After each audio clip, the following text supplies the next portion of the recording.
Hello guys, Shikaria here. This is the start of a new series. I kind of just had this idea a moment ago. Not a moment ago, a couple of days ago.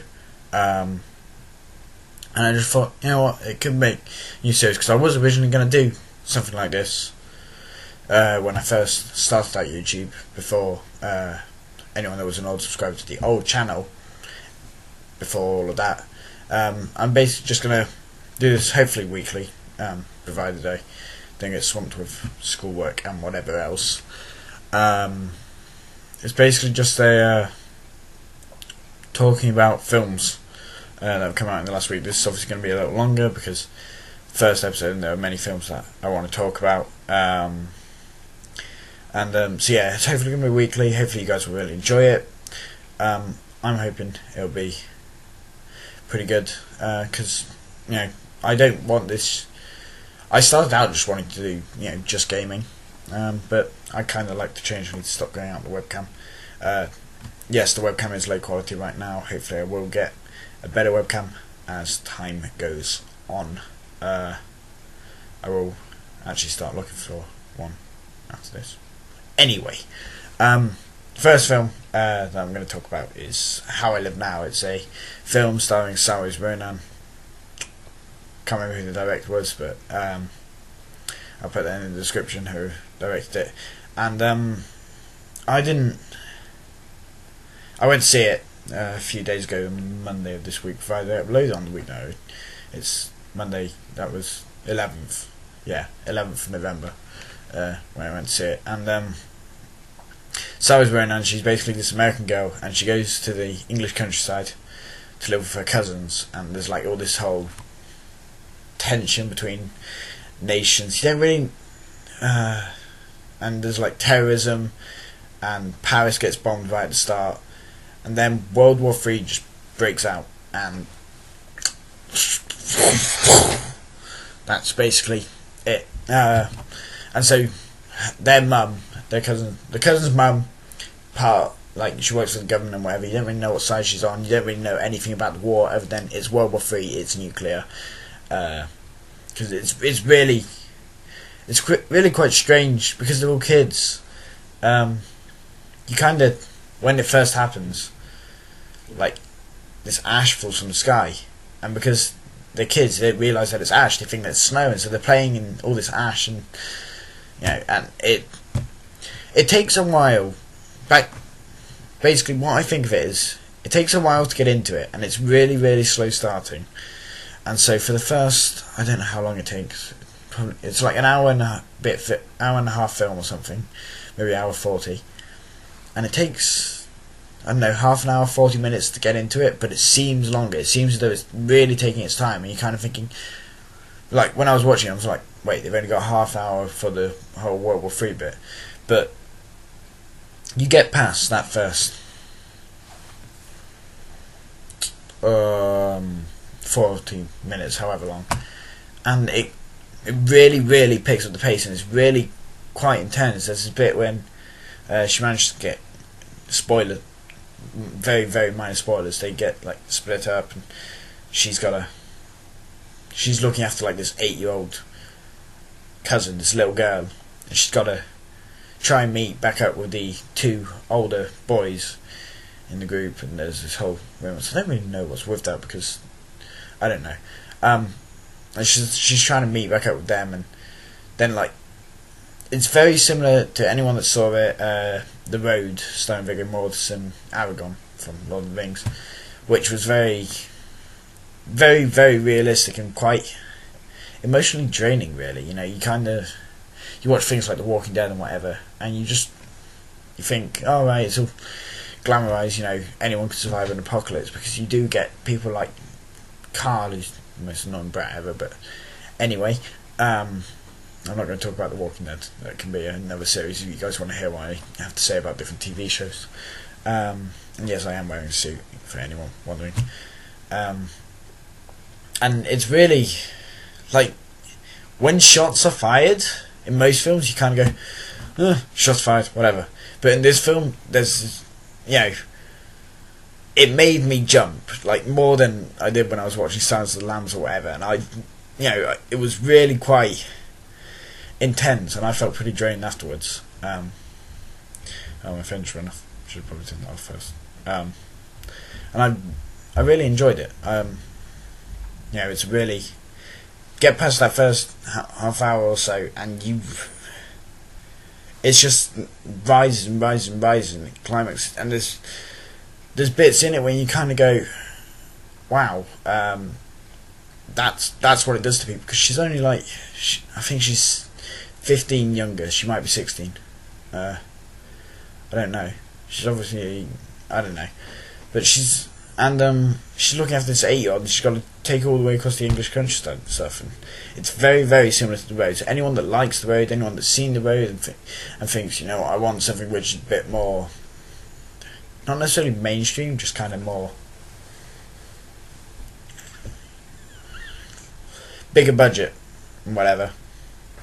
How I Live Now is it's really, I was pleasantly surprised, because like I'd seen some reviews and they were saying it's good and everything, and Sarah is wearing, she's really, really good in this. I really enjoyed it, and basically if you get a chance to see it, go ahead, and don't think this is boring, because after a while it will pick up, and it's really quite shocking at parts, and so yeah. The next film is Trance. This came out early in the year and everything. This is only 2013 movies. If you want to hear what I have to say about all the movies, Inception, Memento, whatever, I am a fan of Christopher Nolan. Trance, it stars James McAvoy, Vincent Cassel, Rosario Dawson, directed by Danny Boyle.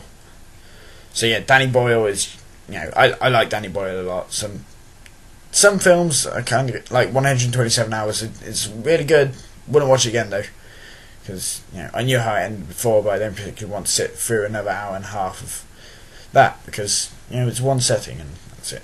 But that's just what I think. And Danny Boyle, I really like his films, because he reminds me a bit of Guy Ritchie, not like in that his films are very, very, very stylish. But the difference between him and Guy Ritchie is all style, no substance. Whereas Danny Boyle actually does have some substance. You watch Slumdog Millionaire and Trance, for that matter. Basically, James McAvoy's this auctioneer, and he's involved in some sort of art heist led by Vincent Cassel, and he hides the painting somewhere. But then he's hit over the head and loses his memory. I've seen this film countless times now, and so torture doesn't work. They can't get out of him through torture, so they take him to a hypnotherapist, Rosario Dawson, who then tries to get it out of him with hypnotherapy. I love it. I saw it in the cinema, and then my dad got me it for my birthday, and it really is one of my favourite films of this year. In fact, all these films I'm talking about this week could be argued to be the best films of this year. There is Les Miserables, which is fantastic, but I'm not talking about it this week, because that will take forever.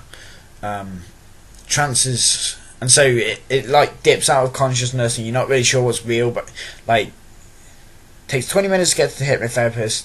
The next 20 minutes you're still fairly certain, but then when you get to like the last 40 minutes or so, you kind of go, I really don't know what's real and what's not anymore. You can't tell. Like Inception, you knew whether they were in a dream or whether they were up above, because it made it very clear.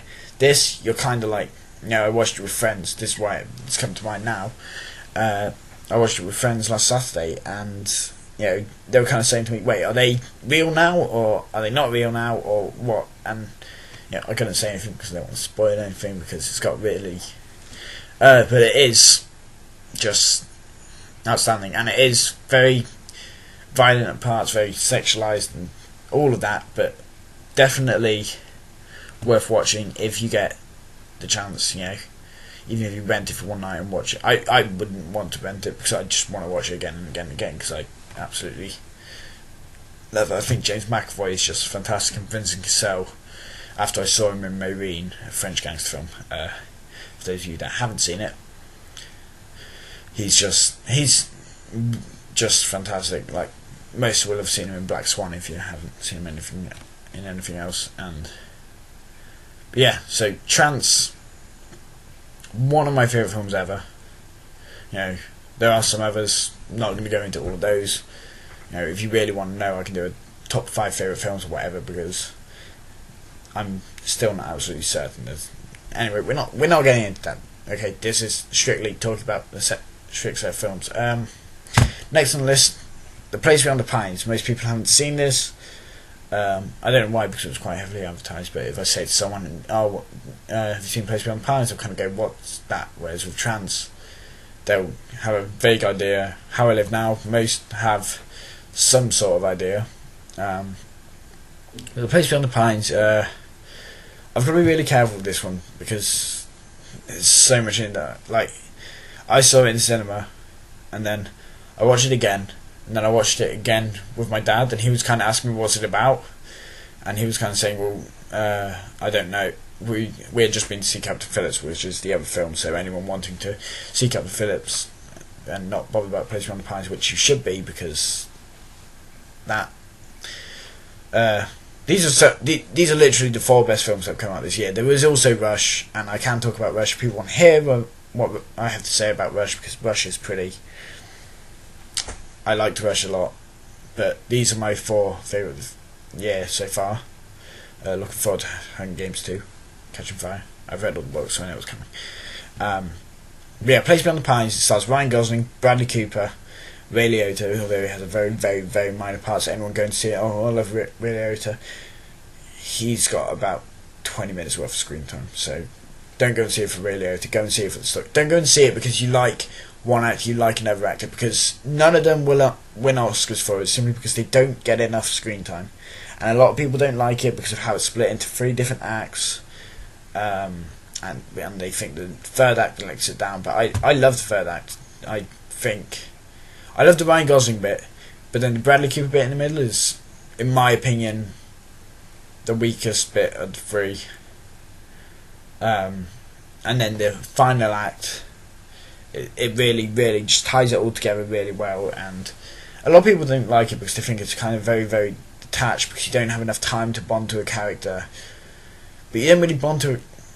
I'm not going to say anymore. You don't really bond to specific characters. It's more kind of, it sends a really good message about how, you know, it's a father and son film. You know, are we influenced by the sins of our fathers and whatever else?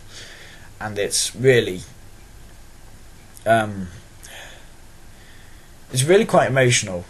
Yeah, it's not what you expect. Basically, Ryan Gosling plays this motorcycle stunt rider.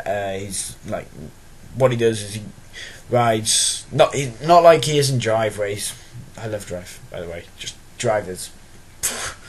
Not like he's in Drive, where all he does is drive, not sociable, he's a bit of a socially inadequate and can't really do anything else apart from drive.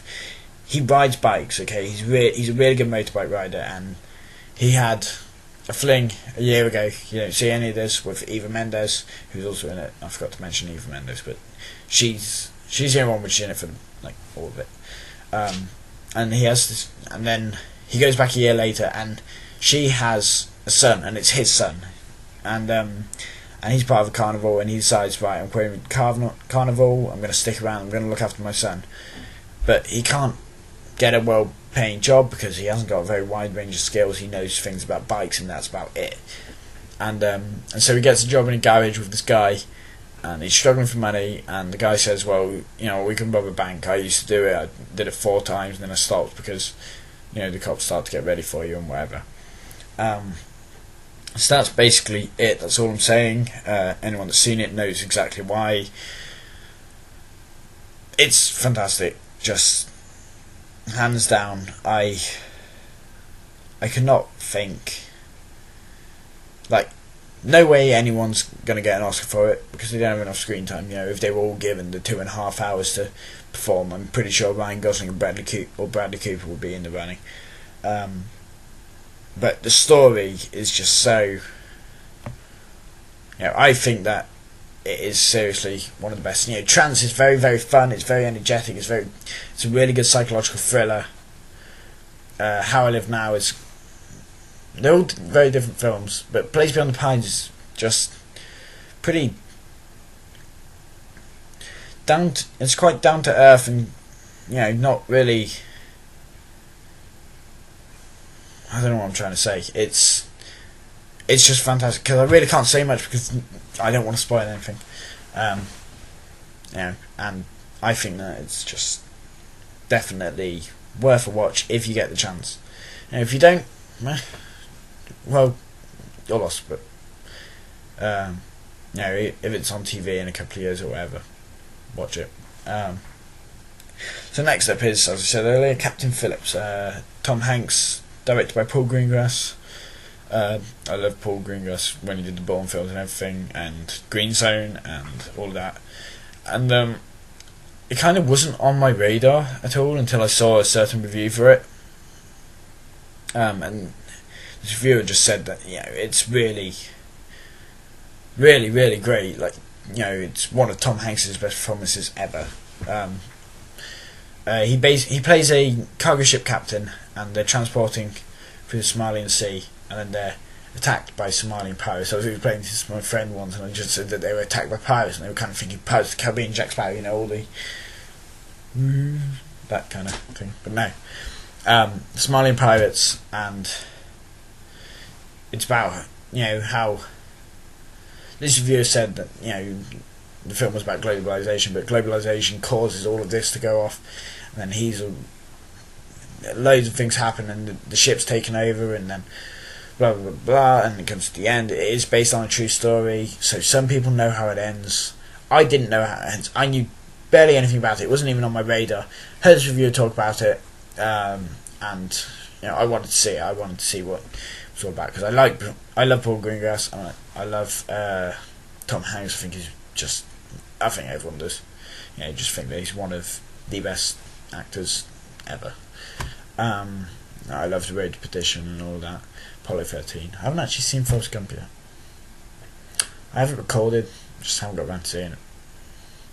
Anyway, we're not talking about Forrest Gump either. I will carry on getting sidetracked in these things.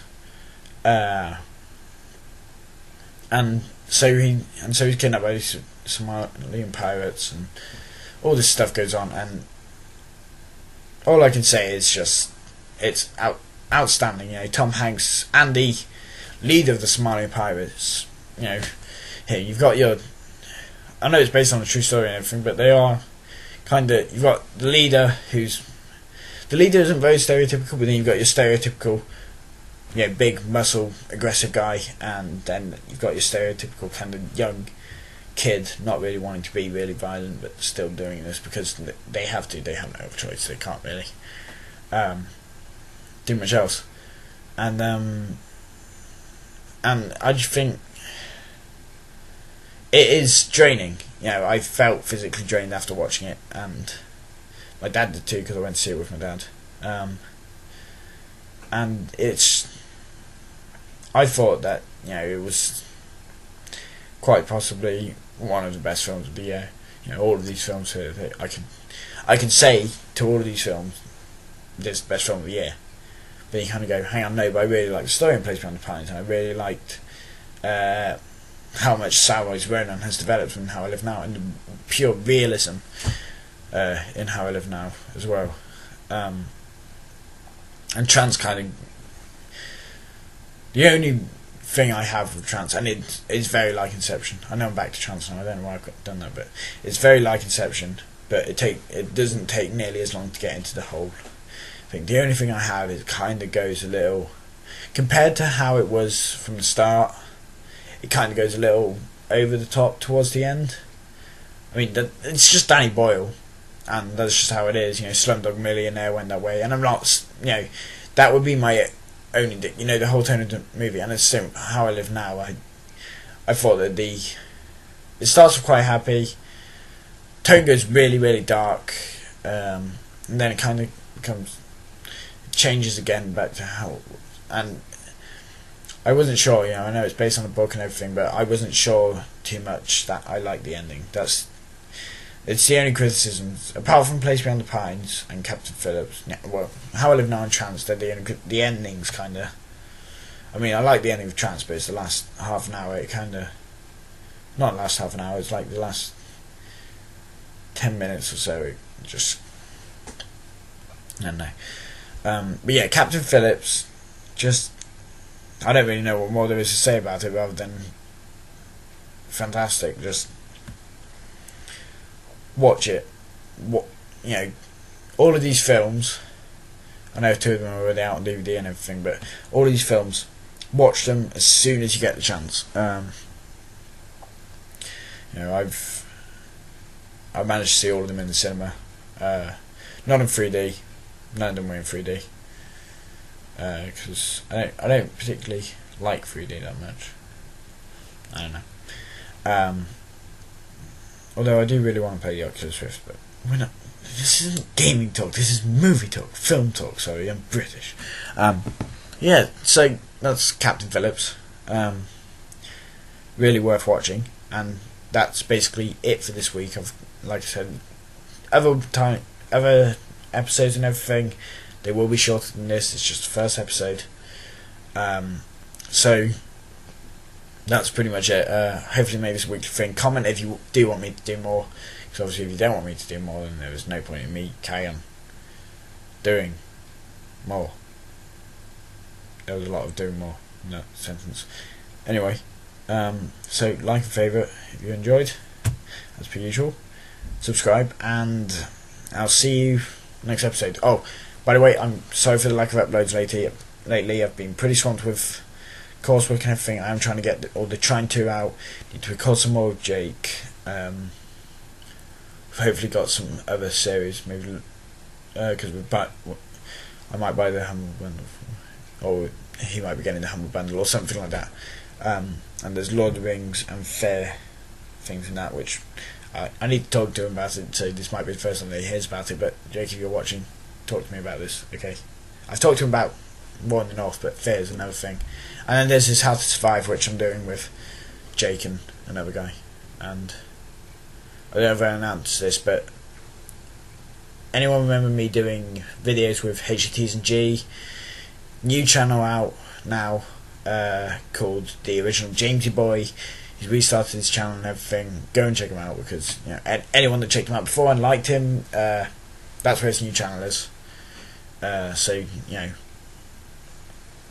it's and we should hopefully be doing some more Minecraft stuff, and he's hopefully getting Gary's mod soon. And I need to get some more people to do Gary's mod.